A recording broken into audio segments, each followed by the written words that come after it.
ದೀಪವು ಅರಳಿದೆ ಮನದಲ್ಲಿ, ತುಂಬಿಹುದು ಮನದಲ್ಲಿ ಖುಷಿಯು, ಪ್ರೀತಿಯು ನಿನ್ನ ಈ ಸಂಸಾರವು, ಅದಕ್ಕಿಂತಲೂ ಪ್ರೀತಿಯು ನೀನು ಬಾಬಾ, ನಿನ್ನ ಹೃದಯದಿ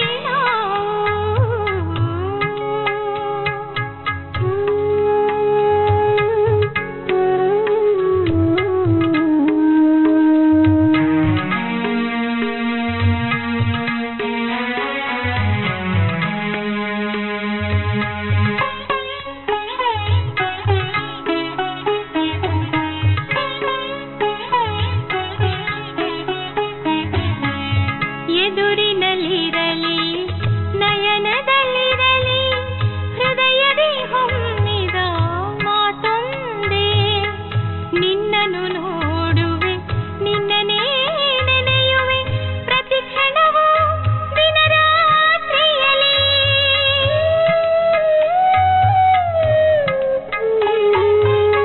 ಎದುರಿನಲ್ಲಿರಲಿ ನಯನದಲ್ಲಿರಲಿ ಹೃದಯದಿ ಹೊಮ್ಮಿದ ಮಾತೊಂದೇ, ನಿನ್ನನ್ನು ನೋಡುವೆ ನಿನ್ನನೇ ನೆನೆಯುವೆ ಪ್ರತಿ ಕ್ಷಣವೂ ದಿನರಾತ್ರಿಯಲಿ.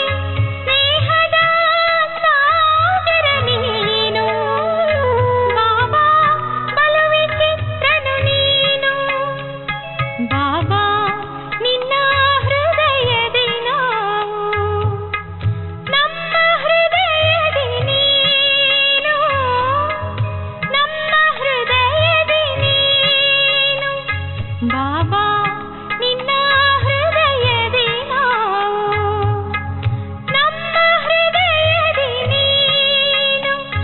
ಸಾವಿರ ಸಂತೋಷವ ಮುರಳಿಯಲು ನೀಡಿರುವೆ ನಮಗೆ ನೀನು ಬಾಬಾ, ನಿನ್ನ ಹೃದಯದಿ ನಾವು.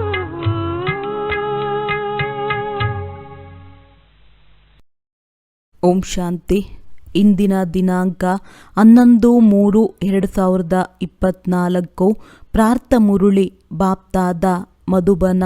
ಮಧುರ ಮಕ್ಕಳೇ, ತಂದೆ ಮತ್ತು ಮಕ್ಕಳ ಚಟುವಟಿಕೆಯಲ್ಲಿ ಯಾವ ಅಂತರವಿದೆಯೋ ಅದನ್ನು ಅರಿತುಕೊಳ್ಳಿ. ತಂದೆಯು ನಾವು ಮಕ್ಕಳೊಂದಿಗೆ ಆಟವಾಡುತ್ತಾರೆಯೇ ಹೊರತು ಊಟ ಮಾಡುವುದಿಲ್ಲ. ಪ್ರಶ್ನೆ: ಸತ್ಯ ಸಂಘವು ಮೇಲೆತ್ತುತ್ತದೆ, ಕೆಟ್ಟ ಸಂಘವು ಕೆಳಗೆ ಬೀಳಿಸುತ್ತದೆ. ಇದರ ಭಾವಾರ್ಥವೇನು? ಉತ್ತರ: ನೀವೀಗ ಸತ್ಯ ಸಂಘವನ್ನು ಮಾಡುತ್ತೀರಿ, ಅರ್ಥಾತ್ ತಂದೆಯೊಂದಿಗೆ ಬುದ್ಧಿಯೋಗವನ್ನಿಡುತ್ತೀರಿ. ಆದ್ದರಿಂದ ಪಾರಾಗಿ ಬಿಡುತ್ತೀರಿ. ನಂತರ ನಿಧಾನವಾಗಿ ಕೆಟ್ಟ ಸಂಘ ಅರ್ಥಾತ್ ದೇಹದ ಸಂಘದಲ್ಲಿ ಬರುತ್ತೀರಿ. ಆದ್ದರಿಂದ ಇಳಿಯುತ್ತಾ ಹೋಗುತ್ತೀರಿ, ಏಕೆಂದರೆ ಸತ್ಸಂಗದ ರಂಗು ಅಂಟುತ್ತದೆ. ಆದ್ದರಿಂದಲೇ ಸತ್ಸಂಗವು ಮೇಲೆತ್ತುತ್ತದೆ, ಕೆಟ್ಟ ಸಂಘವು ಬೀಳಿಸುತ್ತದೆ ಎಂದು ಹೇಳಲಾಗುತ್ತದೆ. ನೀವು ದೇಹ ಸಹಿತ ದೇಹದ ಎಲ್ಲ ಸಂಬಂಧಗಳನ್ನು ಮರೆತು ತಂದೆಯ ಸಂಘ ಮಾಡಿ ಅರ್ಥಾತ್ ತಂದೆಯನ್ನು ನೆನಪು ಮಾಡಿ ಅದರಿಂದ ತಂದೆಯ ಸಮಾನ ಪಾವನರಾಗಿ ಬಿಡುತ್ತೀರಿ. ಓಂ ಶಾಂತಿ. ಈಗ ಮಕ್ಕಳಿಗೆ 2 ತರಗತಿಗಳಾಗಿ ಬಿಟ್ಟಿತು. ಇದು ಒಳ್ಳೆಯದಾಗಿದೆ. ಒಂದು ನೆನಪಿನ ಯಾತ್ರೆಯಾಗಿದೆ. ಇದರಿಂದ ಪಾಪಗಳು ನಾಶವಾಗುತ್ತಾ ಹೋಗುತ್ತವೆ, ಆತ್ಮವು ಪವಿತ್ರವಾಗುತ್ತಾ ಹೋಗುತ್ತದೆ. ಮತ್ತು 2ನೆಯ ತರಗತಿ ಜ್ಞಾನದ್ದಾಗಿದೆ. ಜ್ಞಾನವು ಸಹಜವಾಗಿದೆ, ಯಾವುದೇ ಕಷ್ಟವಿಲ್ಲ.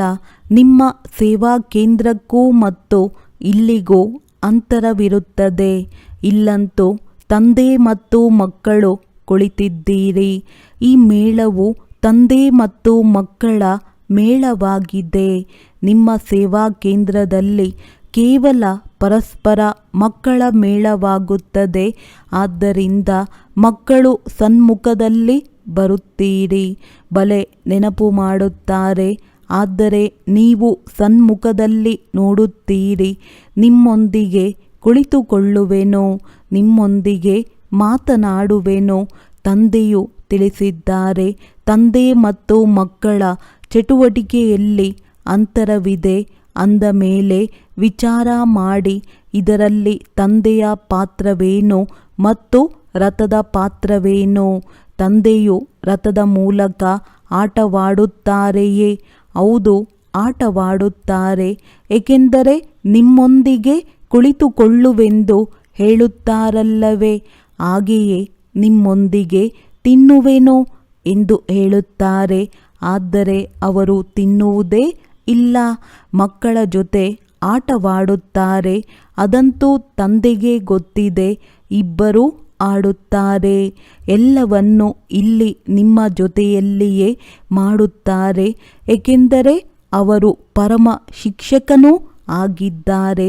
ಶಿಕ್ಷಕರ ಕರ್ತವ್ಯ ಮಕ್ಕಳನ್ನು ಖುಷಿ ಪಡಿಸುವುದಾಗಿದೆ. ಒಳಾಂಗಣ ಆಟವಿರುತ್ತದೆಯಲ್ಲವೇ? ಇತ್ತೀಚೆಗಂತೂ ಬಹಳಷ್ಟು ಭಿನ್ನ ಭಿನ್ನ ಪ್ರಕಾರದ ಆಟಗಳಿವೆ. ಎಲ್ಲದಕ್ಕಿಂತ ಹೆಸರುವಾಸಿಯಾದದ್ದು ಪಗಡೆಯಾಟ ಆಗಿದೆ. ಭಾರತದಲ್ಲಿ ಇದರ ವರ್ಣನೆ ಇದೆ, ಆದರೆ ಇದು ಜೂಜಾಟದ ರೂಪದಲ್ಲಿದೆ. ಜೂಜಾಟ ಆಡುವವರನ್ನು ಹಿಡಿಯುತ್ತಾರೆ. ಇದೆಲ್ಲವನ್ನು ಭಕ್ತಿ ಮಾರ್ಗದ ಪುಸ್ತಕಗಳಿಂದ ಈ ಮಾತುಗಳನ್ನು ಆರಿಸಿಕೊಂಡಿದ್ದಾರೆ. ನಿಮಗೆ ಗೊತ್ತಿದೆ, ಈ ವ್ರತ, ನಿಯಮ ಮೊದಲಾದವುಗಳೆಲ್ಲವೂ ಭಕ್ತಿ ಮಾರ್ಗದ ಮಾತುಗಳಾಗಿವೆ. ನಿರ್ಜಲ ವ್ರತವನ್ನಿಡುತ್ತಾರೆ, ಭೋಜನವನ್ನು ಸ್ವೀಕರಿಸುವುದಿಲ್ಲ ಮತ್ತು ನೀರನ್ನು ಕುಡಿಯುವುದಿಲ್ಲ. ಒಂದು ವೇಳೆ ಭಕ್ತಿ ಮಾರ್ಗದಲ್ಲಿ ಪ್ರಾಪ್ತಿಯಾಗುತ್ತದೆ ಎಂದರೂ ಸಹ ಅದು ಅಲ್ಪಕಾಲದ್ದಾಗಿದೆ. ಇಲ್ಲಂತೂ ನೀವು ಮಕ್ಕಳಿಗೆ ಎಲ್ಲವನ್ನು ತಿಳಿಸಲಾಗುತ್ತದೆ. ಭಕ್ತಿ ಮಾರ್ಗದಲ್ಲಿ ಬಹಳ ಪೆಟ್ಟು ತಿನ್ನುತ್ತಾರೆ. ಜ್ಞಾನ ಮಾರ್ಗವು ಸುಖದ ಮಾರ್ಗವಾಗಿದೆ. ನೀವೂ ಸಹ ತಿಳಿದುಕೊಂಡಿದ್ದೀರಿ. ನಾವು ಸುಖದ ಆಸ್ತಿಯನ್ನು ತಂದೆಯಿಂದ ಪಡೆಯುತ್ತಿದ್ದೇವೆ. ಭಕ್ತಿ ಮಾರ್ಗದಲ್ಲಿಯೂ ಸಹ ಒಬ್ಬರ ನೆನಪು ಮಾಡುತ್ತಾರೆ. ಒಬ್ಬರ ಪೂಜೆಯೂ ಸಹ ಅವ್ಯಭಿಚಾರಿ ಪೂಜೆಯಾಗಿದೆ. ಅದು ಒಳ್ಳೆಯದಾಗಿದೆ. ಭಕ್ತಿಯೂ ಸಹ ಸತೋ ರಜೋ ತಮೋ ಇರುತ್ತದೆ. ಎಲ್ಲದಕ್ಕಿಂತ ಸರ್ವಶ್ರೇಷ್ಠ ಸತೋಗುಣಿ ಭಕ್ತಿಯು ಶಿವತಂದೆಯ ಭಕ್ತಿಯಾಗಿದೆ. ಶಿವತಂದೆಯೇ ಬಂದು ಎಲ್ಲ ಮಕ್ಕಳನ್ನು ಸುಖಧಾಮಕ್ಕೆ ಕರೆದುಕೊಂಡು ಹೋಗುತ್ತಾರೆ. ಯಾರು ಎಲ್ಲರಿಗಿಂತ ಹೆಚ್ಚಿನ ಮಕ್ಕಳು ಸೇವೆಯನ್ನು ಮಾಡುತ್ತಾರೆ, ಪಾವನರನ್ನಾಗಿ ಮಾಡುತ್ತಾರೆಯೋ ಅವರನ್ನೇ ಕರೆಯುತ್ತಾರೆ.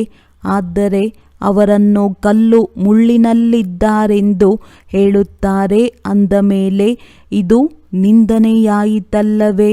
ತಾವು ಮಕ್ಕಳಿಗೆ ಬೇಹದ್ದಿನ ತಂದೆಯ ಮೂಲಕ ರಾಜ್ಯಭಾಗ್ಯವು ಸಿಕ್ಕಿತು. ಈಗ ಮತ್ತೆ ಅವಶ್ಯವಾಗಿ ಸಿಗುತ್ತದೆ. ನೀವು ಜ್ಞಾನವೂ ಬೇರೆ ಮತ್ತು ಭಕ್ತಿಯೂ ಬೇರೆ ಎಂದು ತಿಳಿಯುತ್ತೀರಿ. ರಾವಣ ರಾಜ್ಯ ಮತ್ತು ರಾಮರಾಜ್ಯವು ಹೇಗೆ ನಡೆಯುತ್ತದೆ ಎನ್ನುವುದನ್ನು ಸಹ ನೀವು ನಂಬರ್ವಾರ್ ಪುರುಷಾರ್ಥದನುಸಾರ ತಿಳಿದುಕೊಂಡಿದ್ದೀರಿ. ಆದ್ದರಿಂದ ಪತ್ರಿಕೆಗಳನ್ನು ಸಹ ಮುದ್ರಣ ಮಾಡಿಸುತ್ತೀರಿ. ಏಕೆಂದರೆ ಮನುಷ್ಯರಿಗೆ ಸತ್ಯವಾದ ತಿಳುವಳಿಕೆಯೂ ಬೇಕಲ್ಲವೇ? ನಿಮ್ಮದೆಲ್ಲವೂ ಸತ್ಯವಾಗಿದೆ. ಮಕ್ಕಳು ಸರ್ವೀಸ್ ಮಾಡಬೇಕು. ಸರ್ವೀಸ್ ಅಂತೂ ಬಹಳ ಇದೆ. ಸರ್ವೀಸಿಗಾಗಿ ಈ ಬ್ಯಾಡ್ಜ್ ಎಷ್ಟು ಚೆನ್ನಾಗಿದೆ. ಎಲ್ಲದಕ್ಕಿಂತ ದೊಡ್ಡ ಶಾಸ್ತ್ರ ಈ ಬ್ಯಾಡ್ಜ್ ಆಗಿದೆ. ಇವು ಜ್ಞಾನದ ಮಾತುಗಳಾಗಿವೆ. ಇದರಲ್ಲಿ ತಿಳಿಸಬೇಕಾಗಿದೆ. ಆ ನೆನಪಿನ ಯಾತ್ರೆಯೇ ಭಿನ್ನವಾಗಿದೆ. ಅದಕ್ಕೆ ಅಜಪ ಜಪ ಎಂದು ಹೇಳಲಾಗುತ್ತದೆ. ಏನನ್ನೂ ಜಪಿಸಬೇಕಾಗಿಲ್ಲ ಅಥವಾ ಆಂತರ್ಯದಲ್ಲಿ ಶಿವ ಶಿವ ಎಂದು ಹೇಳುವಂತಿಲ್ಲ. ಕೇವಲ ತಂದೆಯನ್ನು ನೆನಪು ಮಾಡಬೇಕು. ಇದಂತೂ ನಿಮಗೆ ಗೊತ್ತಿದೆ. ಶಿವಬಾಬಾ ತಂದೆಯಾಗಿದ್ದಾರೆ. ನಾವೆಲ್ಲರೂ ಅವರ ಸಂತಾನರಾಗಿದ್ದೇವೆ. ಅವರೇ ಸನ್ಮುಖದಲ್ಲಿ ಬಂದು ತಿಳಿಸುತ್ತಾರೆ, ಮಕ್ಕಳೇ, ನಾನು ಪತಿತ ಪಾವನನಾಗಿದ್ದೇನೆ. ಪಾವನರನ್ನಾಗಿ ಮಾಡಲು ಕಲ್ಪಕಲ್ಪವೂ ಬರುತ್ತೇನೆ. ಆದ್ದರಿಂದ ದೇಹ ಸಹಿತ ದೇಹದ ಎಲ್ಲ ಸಂಬಂಧವನ್ನು ಬಿಟ್ಟು ತಮ್ಮನ್ನು ಆತ್ಮನೆಂದು ತಿಳಿಯಿರಿ ಮತ್ತು ತಂದೆಯಾದ ನನ್ನನ್ನು ನೆನಪು ಮಾಡಿ. ಆಗ ನೀವು ಪಾವನರಾಗಿ ಬಿಡುತ್ತೀರಿ. ಪತಿತರನ್ನು ಪಾವನರನ್ನಾಗಿ ಮಾಡುವುದೇ ನನ್ನ ಕರ್ತವ್ಯವಾಗಿದೆ. ಇದು ತಂದೆಯ ಜೊತೆ ಬುದ್ಧಿಯೋಗ ಅಥವಾ ಸಂಘವಾಗಿದೆ. ಸಂಘದ ರಂಗು ಅಂಟುತ್ತದೆ. ಆದ್ದರಿಂದಲೇ ಹೇಳಲಾಗುತ್ತದೆ, ಸತ್ಸಂಗವು ಮೇಲೆತ್ತುತ್ತದೆ, ಕೆಟ್ಟ ಸಂಘವು ಕೆಳಗೆ ಬೀಳಿಸುತ್ತದೆ. ತಂದೆಯೊಂದಿಗೆ ಬುದ್ಧಿಯೋಗವನ್ನು ಇಡುವುದರಿಂದ ನೀವು ಪಾರಾಗಿ ಬಿಡುತ್ತೀರಿ, ಮತ್ತೆ ಇಳಿಯಲು ಪ್ರಾರಂಭಿಸುತ್ತೀರಿ. ಅದಕ್ಕಾಗಿಯೇ ಗಾಯನವಿದೆ, ಸತ್ಸಂಗವು ಮೇಲೆತ್ತುತ್ತದೆ. ಅದರ ಅರ್ಥವನ್ನೂ ಸಹ ಭಕ್ತಿ ಮಾರ್ಗದವರು ತಿಳಿದುಕೊಂಡಿಲ್ಲ. ನಿಮಗೆ ಗೊತ್ತಿದೆ, ನಾವಾತ್ಮಗಳು ಪತಿತರಾಗಿದ್ದೇವೆ. ಆ ಪಾವನ ತಂದೆಯೊಂದಿಗೆ ಬುದ್ಧಿಯೋಗವನ್ನು ಇಡುವುದರಿಂದ ಪಾವನರಾಗುತ್ತೇವೆ. ಆತ್ಮವು ಪರಮಾತ್ಮ ತಂದೆಯನ್ನು ನೆನಪು ಮಾಡುವುದು. ಯಾವ ಆತ್ಮವು ಪಾವನವಾಗುತ್ತದೆ ಆಗ ಶರೀರವು ಪವಿತ್ರವಾಗುತ್ತದೆ, ಸತ್ಯ ಚಿನ್ನವಾಗುತ್ತದೆ. ಇದಾಗಿದೆ ನೆನಪಿನ ಯಾತ್ರೆ. ಯೋಗಾಗ್ನಿಯಿಂದ ವಿಕರ್ಮಗಳು ವಿನಾಶವಾಗುತ್ತದೆ, ತುಕ್ಕು ಬಿಟ್ಟು ಹೋಗುತ್ತದೆ.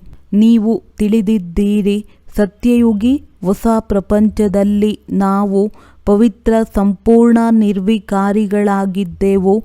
16 ಕಲಾ ಸಂಪೂರ್ಣರು ಆಗಿದ್ದೆವು. ಈಗ ಯಾವುದೇ ಕಲೆಯೂ ಉಳಿದಿಲ್ಲ. ಇದಕ್ಕೆ ರಾಹುವಿನ ಗ್ರಹಣವೆಂದು ಹೇಳಲಾಗುತ್ತದೆ. ಇಡೀ ಪ್ರಪಂಚದಲ್ಲಿ, ಅದರಲ್ಲಿಯೂ ಭಾರತದಲ್ಲಿ ರಾಹುವಿನ ಗ್ರಹಣ ಹಿಡಿದಿದೆ. ಶರೀರವು ಕಪ್ಪಾಗಿದೆ. ನೀವು ಈ ಕಣ್ಣುಗಳಿಂದ ಏನೆಲ್ಲ ನೋಡುತ್ತೀರೋ ಅದೆಲ್ಲವೂ ಕಪ್ಪಾಗಿ ಬಿಟ್ಟಿದೆ. ಯಥಾ ರಾಜ ರಾಣಿ ತಥಾ ಪ್ರಜಾ ಅಂದಾಗ ಶ್ಯಾಮಸುಂದರ ಎಂಬುದರ ಅರ್ಥವನ್ನು ಯಾರೂ ತಿಳಿದುಕೊಂಡಿಲ್ಲ. ಮನುಷ್ಯರಿಗೆ ಎಷ್ಟೊಂದು ಹೆಸರನ್ನು ಇಟ್ಟು ಬಿಡುತ್ತಾರೆ ಅಂದಾಗ ಈಗ ತಂದೆಯು ಬಂದು ಅರ್ಥವನ್ನು ತಿಳಿಸುತ್ತಿದ್ದಾರೆ. ನೀವೇ ಮೊದಲು ಸುಂದರ, ನಂತರ ಶ್ಯಾಮ ಆಗಿದ್ದೀರಿ. ಜ್ಞಾನಚಿತೆಯ ಮೇಲೆ ಕುಳಿತುಕೊಳ್ಳುವುದರಿಂದ ನೀವು ಸುಂದರರಾಗಿ ಬಿಡುತ್ತೀರಿ. ನಂತರವೂ ಈ ರೀತಿ ಆಗಬೇಕಾಗಿದೆ. ಶ್ಯಾಮನಿಂದ ಸುಂದರ, ಸುಂದರನಿಂದ ಶ್ಯಾಮ. ಅದರ ಅರ್ಥವನ್ನು ತಂದೆಯು ಆತ್ಮಗಳಿಗೆ ತಿಳಿಸಿದ್ದಾರೆ. ನಾವಾತ್ಮಗಳು ಒಬ್ಬ ತಂದೆಯನ್ನೇ ನೆನಪು ಮಾಡುತ್ತೇವೆ. ಬುದ್ಧಿಯಲ್ಲಿ ನಾವು ಬಿಂದುವಾಗಿದ್ದೇವೆ ಎಂಬ ನೆನಪು ಬಂದಿತು.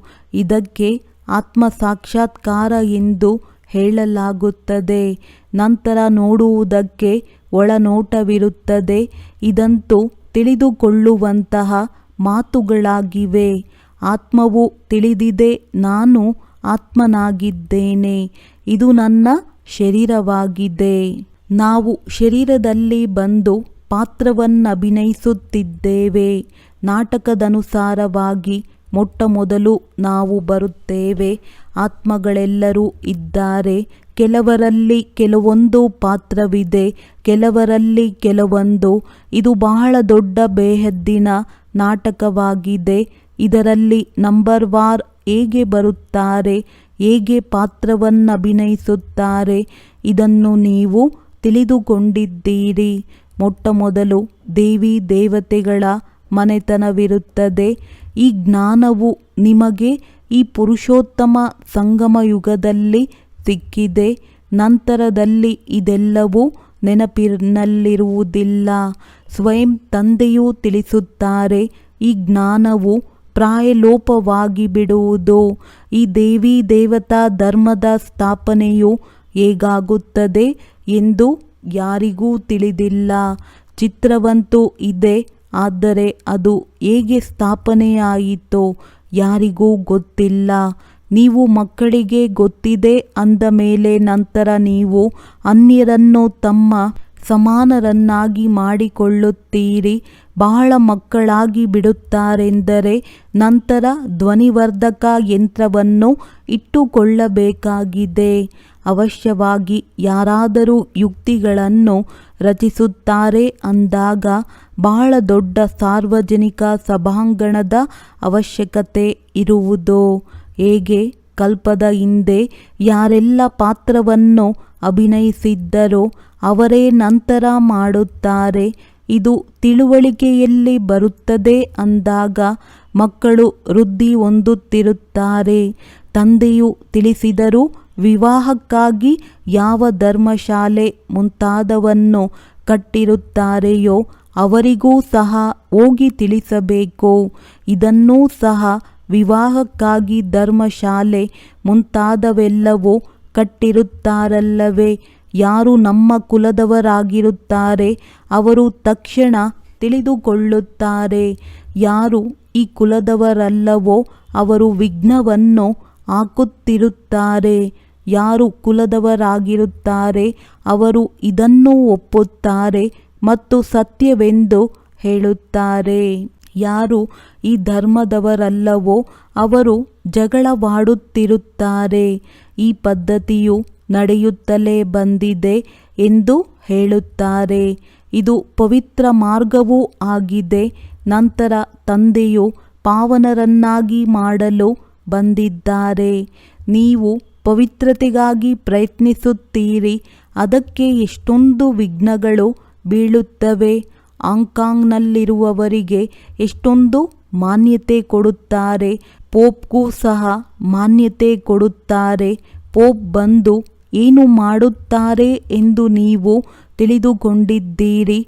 ಅಂದರೆ ಲಕ್ಷಗಟ್ಟಲೆ ಕೋಟಿಗಟ್ಟಲೆ ವಿವಾಹವನ್ನು ಮಾಡಿಸುತ್ತಿರುತ್ತಾರೆ. ಬಹಳ ವಿವಾಹಗಳು ಆಗುತ್ತಿರುತ್ತವೆ. ಪೋಪ್ ಬಂದು ಆಶೀರ್ವಾದ ಮಾಡುತ್ತಾರೆ. ಇದರಲ್ಲಿ ಆ ಮನುಷ್ಯರು ತಮ್ಮ ಪ್ರತಿಷ್ಠತೆಯನ್ನು ತೋರಿಸಿಕೊಳ್ಳುತ್ತಾರೆ. ಮಹಾತ್ಮರನ್ನು ವಿವಾಹದ ಸಂದರ್ಭದಲ್ಲಿ ಕರೆ ನೀಡುತ್ತಾರೆ. ಇತ್ತೀಚೆಗೆ ವಿವಾಹವನ್ನು ಮಾಡಿಸುತ್ತಿರುತ್ತಾರೆ. ತಂದೆಯು ಹೇಳುತ್ತಾರೆ ಕಾಮ ಮಹಾ ಶತ್ರುವಾಗಿದೆ. ಈ ರೀತಿ ಶಾಸನವನ್ನು ರೂಪಿಸುವಂಥದ್ದು ಚಿಕ್ಕಮ್ಮನ ಮನೆಯಂತಲ್ಲ. ಇದರಲ್ಲಿ ತಿಳಿಸಿಕೊಡುವುದಕ್ಕೆ ಬಹಳ ಯುಕ್ತಿಗಳು ಬೇಕಾಗಿದೆ. ಮುಂದೆ ಹೋದಂತೆ ನಿಧಾನವಾಗಿ ತಿಳಿದುಕೊಳ್ಳುತ್ತಾ ಹೋಗುತ್ತಾರೆ. ಆದಿ ಸನಾತನ ಹಿಂದೂ ಧರ್ಮದವರು ಯಾರಿರುತ್ತಾರೆಯೋ ಅವರಿಗೆ ತಿಳಿಸಿಕೊಡಿ.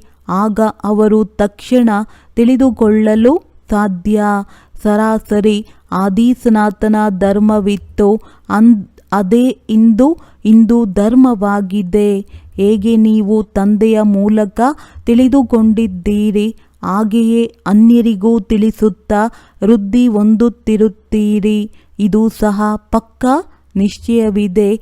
ಈ ಮಾನವ ವಂಶವೃಕ್ಷದ ಸಸಿಯು ನಾಟಿಯಾಗುತ್ತಾ ಹೋಗುತ್ತದೆ. ನೀವು ತಂದೆಯ ಶ್ರೀಮತದಂತೆ ಇಲ್ಲಿ ದೇವತೆಗಳಾಗುತ್ತಿದ್ದೀರಿ.